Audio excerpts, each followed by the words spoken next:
Je m'appelle Beat Marchetti. Mon nom se dit comme ça en langue des signes. Je suis née sourd et j'ai grandi avec le handicap auditif. Lorsque j'étais enfant, mon champ visuel était légèrement réduit et cela s'est accentué avec l'âge. Aujourd'hui, j'ai une forte vision tubulaire et je ne vois plus distinctement au centre, ce qui signifie que j'ai une perte de vision centrale.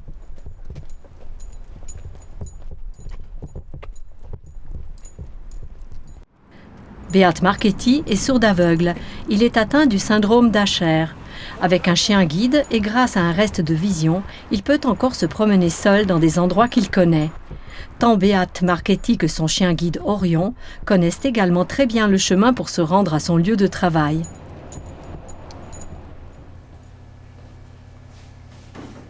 Beat Marchetti travaille à 50%. Il dirige le bureau d'information Asher. C'est très important pour lui d'avoir un travail. Mais beaucoup de choses lui prennent beaucoup plus de temps qu'à d'autres personnes. Il a besoin de Deaf Blind Time. Juste un exemple. Il doit utiliser un appareil de lecture pour projeter et agrandir sur un écran les informations qu'il reçoit sur papier avant de pouvoir les lire. Le chien guide est une aide importante pour Beat Marchetti. Cependant, aller rapidement quelque part tout seul est une chose impossible pour les personnes sourdes-aveugles. La limitation des capacités auditives et visuelles rend bien sûr la mobilité et la communication beaucoup plus difficiles, et cela a aussi des conséquences sur la vie professionnelle. La communication et la mobilité sont des éléments très importants dans ce domaine, et pour cette raison, il n'est pas facile pour les personnes sourdes-aveugles de trouver un travail.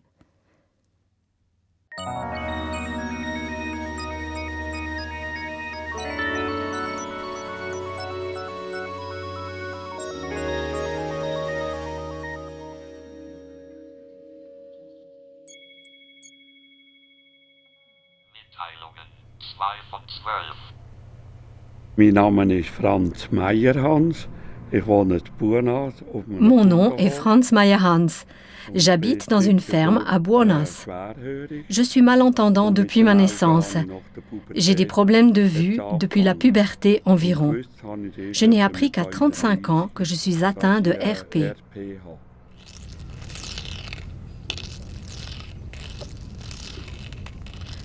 RP ou rétinopathie pigmentaire. Franz Meyerhans est atteint de ce handicap visuel héréditaire qui entraîne une diminution progressive des facultés visuelles. Il a, comme Beat Marchetti, une vision tubulaire. En plus, ses yeux ont de la peine à s'adapter aux variations lumineuses. Il peut malgré tout encore un peu comprendre la langue parlée grâce à des appareils auditifs très performants. Lorsqu'il est à l'extérieur, Franz Meyerhans a toujours besoin d'une canne blanche. Dans la ferme, je me promène toujours avec ma canne blanche. Comme ça, je peux sentir le sol. Je suis toujours le bord du chemin et je me sens plus en sécurité. Lorsque je travaille dans l'écurie, je ne peux pas utiliser la canne, alors je me déplace le long des murs. Tous les outils sont suspendus dans l'écurie à leur endroit habituel. Il est très important que tout soit rangé selon un ordre précis pour que Franz Meyerhans puisse travailler.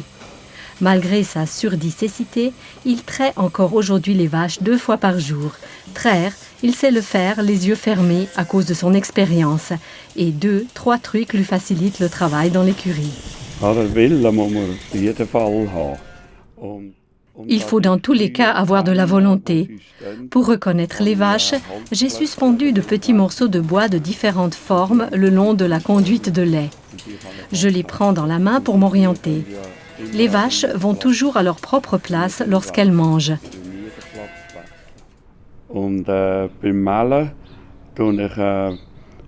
Lorsque je trais, je sens le flotteur de la machine à traire. Cela me permet de sentir combien de lait sort et pendant combien de temps.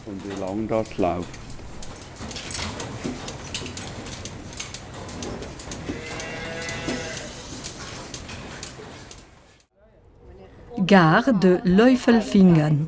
Aujourd'hui, un groupe de personnes sourdes-aveugles se rencontre pour faire une excursion dans une ferme d'autruches. Chaque personne sourde-aveugle est accompagnée par une collaboratrice bénévole ou une assistante en communication. Même les personnes sourdes-aveugles très autonomes ont besoin d'aide pour l'orientation et d'accompagnants lorsqu'elles se rendent dans des endroits inconnus. Cela demande des efforts. Pour cette raison, beaucoup de personnes sourdes-aveugles renoncent à faire des voyages. Une activité de loisir de ce type est très importante pour les personnes sourdes-aveugles. Beaucoup d'entre elles n'ont pas de travail, sont souvent seules à la maison et ont des difficultés avec la mobilité et la communication. Elles sont contentes que cette activité leur soit proposée. Avec un accompagnant bénévole formé qui est mis à leur disposition, elles peuvent faire des choses ensemble. Elles peuvent nouer de nouveaux contacts et avoir une vie sociale. La surdicécité a de nombreux visages et tout autant de formes de communication. Lors de l'excursion à la ferme d'autruche, un appareil radio sans fil facilite la communication avec les participants malentendants. Les informations sont transmises par un micro et un émetteur directement vers l'appareil acoustique. L'interprète en langue des signes communique les informations aux participants sourds qui ont encore un reste de vision. Le code LORM, une forme d'écriture dans la main, aide les personnes qui ne peuvent ni voir ni entendre.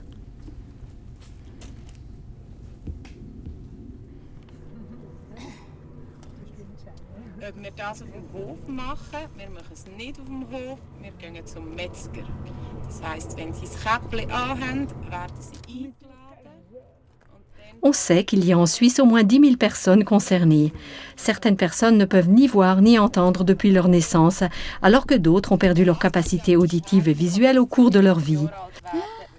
Ce cas est de loin le plus fréquent.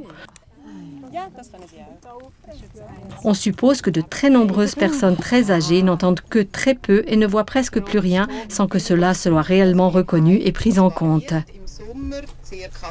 150 und im Winter etwa 50 bis 80.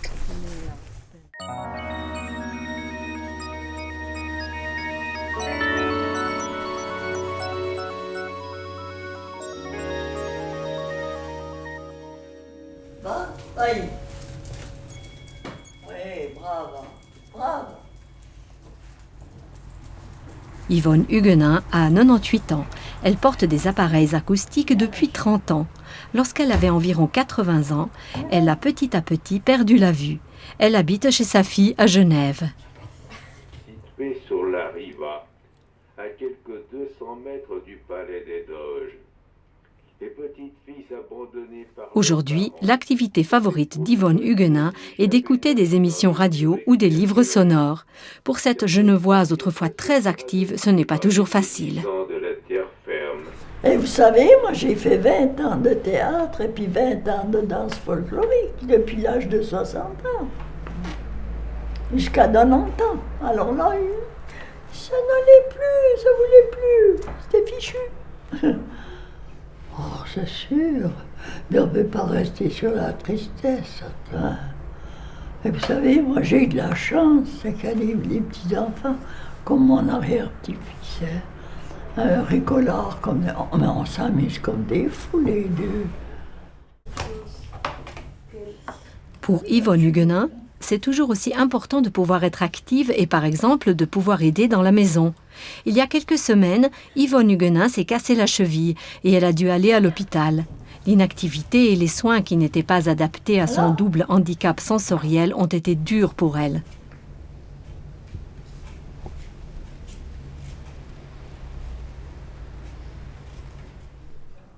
Alors parlons-en de ça.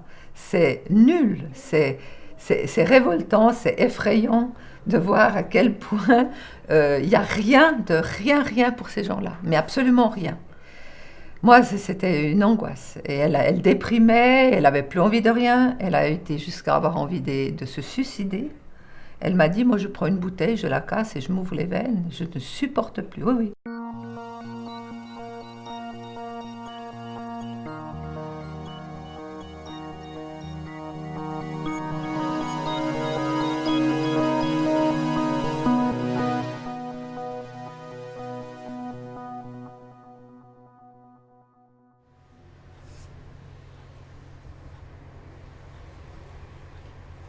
Yvonne Huguenin ne s'est plainte qu'auprès de sa fille. Beaucoup de personnes sourdes aveugles n'osent pas se plaindre directement. Elles sont trop dépendantes des personnes qui s'occupent d'elles.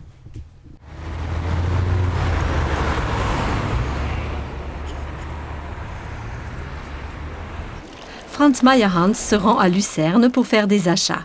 Il a besoin d'une veste pour l'hiver et d'une nouvelle chemise. Une collaboratrice bénévole de l'UCBA l'accompagne. Il ne peut plus faire ce genre d'achat tout seul.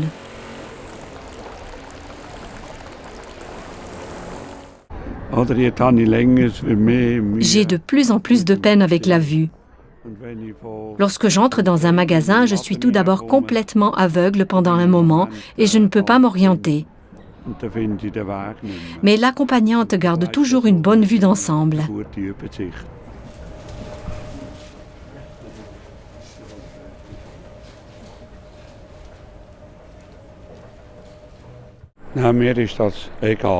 Cela ne me dérange pas.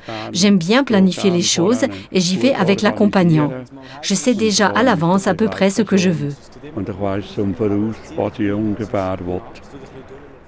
L'accompagnant se charge de l'orientation, montre les ponts, les escaliers, les obstacles, ou comme ici, les canards et les cygnes près du pont de la Chapelle.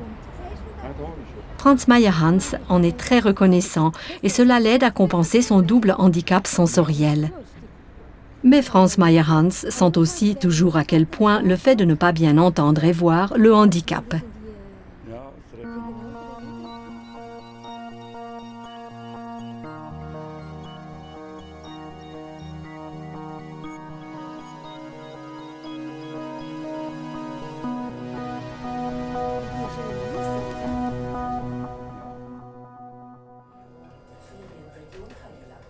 La surdicécité croissante de Franz Meyerhans a des conséquences sur la vie de la famille. Lorsqu'il s'est marié, il était malentendant, mais il voyait encore très bien. Sa famille doit encore s'habituer au fait que maintenant, il ne voit plus non plus bien. Cela a déjà été la cause de petits incidents. J'étais en train d'arroser les géraniums et j'avais 2 arrosoirs pleins d'eau. C'est alors que le téléphone a sonné et j'ai vite posé les 2 arrosoirs par terre. Pendant que j'allais vers le téléphone, il est arrivé et il a renversé les 2 arrosoirs.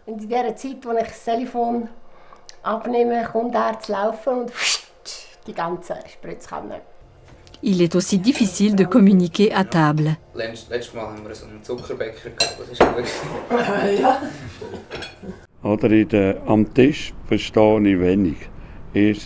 À table, je comprends peu de choses. Ils ne disent toujours que la moitié. J'ai besoin de descriptions beaucoup plus précises. Ils se regardent peut-être et savent déjà ce que l'autre veut dire. Et cela, je ne le remarque bien sûr pas. Ou bien, ils décrivent les gens très mal, juste le prénom et ne disent pas clairement de qui ils veulent parler.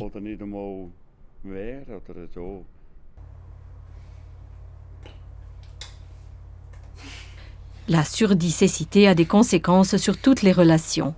Lorsque Beat Marchetti a rencontré sa compagne, il savait déjà que sa vue baisserait chaque année un peu plus.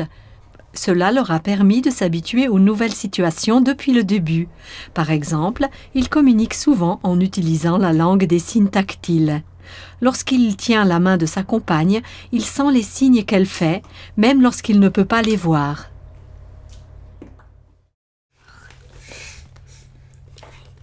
Son fils de 8 ans, Robin, passe tous les mercredis et un week-end par mois chez lui. Il faut du courage pour élever un enfant lorsqu'on est atteint de double handicap sensoriel. Mais maintenant que Robin devient plus autonome, c'est plus facile pour Beat Marchetti.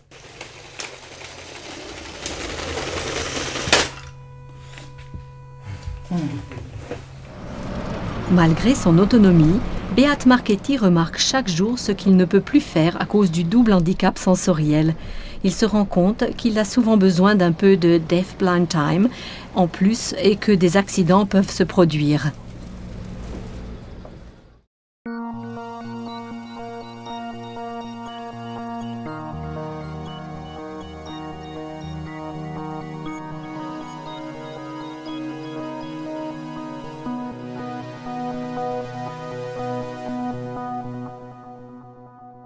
C'est vrai que je peux vivre de façon autonome, mais parfois je suis très frustrée et découragée. Le pire pour moi est que je peux moins être spontanée. En fait, il n'y a plus du tout de spontanéité dans ma vie.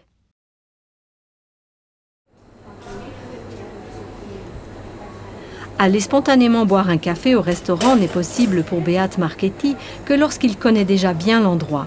Lorsque les personnes ne connaissent pas la langue des signes, il communique souvent par écrit.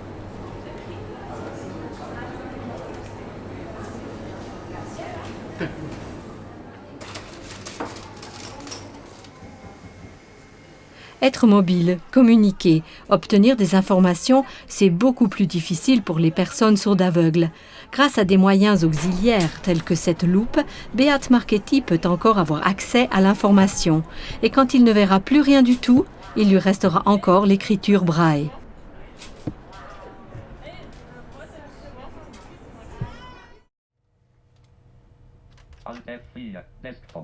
Franz Meyerhans aussi peut accomplir beaucoup de choses grâce à sa forte volonté et à des moyens auxiliaires électroniques. Par exemple, c'est toujours lui qui s'occupe de la comptabilité de sa ferme. Il se fait aider par un logiciel qui agrandit le texte pour lui et le lui lit à haute voix. Il a fait des marques sur certaines touches du clavier pour s'aider à s'orienter. Au fur et à mesure que ses yeux ne suivent plus, Franz Meyerhans devient de plus en plus ingénieux. C'est simplement une question de courage et d'état d'esprit. On doit continuer à oser. Il ne faut jamais abandonner.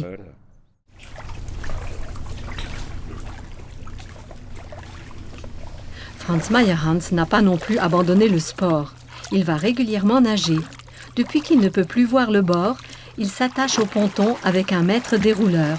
Lorsqu'il revient, celui-ci s'enroule automatiquement. Il ne perd pas de temps à réfléchir à l'avenir et à combien de temps il pourra encore aller nager. Je vis au jour le jour, je ne pense pas à l'avenir lointain. Mon but est de faire le plus rapidement possible une déclaration de volonté du patient au cas où je serai à l'hôpital et ne pourrai plus être autonome.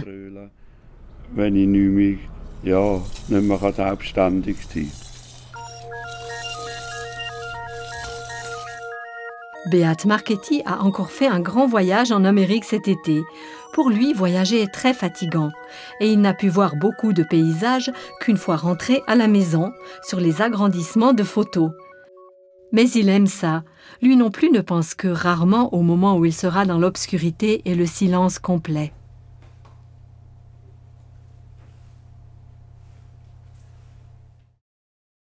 Ma façon de voir est, je veux apprécier chaque jour. Je vois encore un peu, j'ai un travail, une gentille compagne, un fils. J'ai tout ce dont j'ai besoin pour vivre. Je ne peux pas me plaindre. On ne sait jamais ce qui arrivera demain. Il est important d'apprécier chaque jour. Je n'ai pas de temps pour la peur de l'avenir.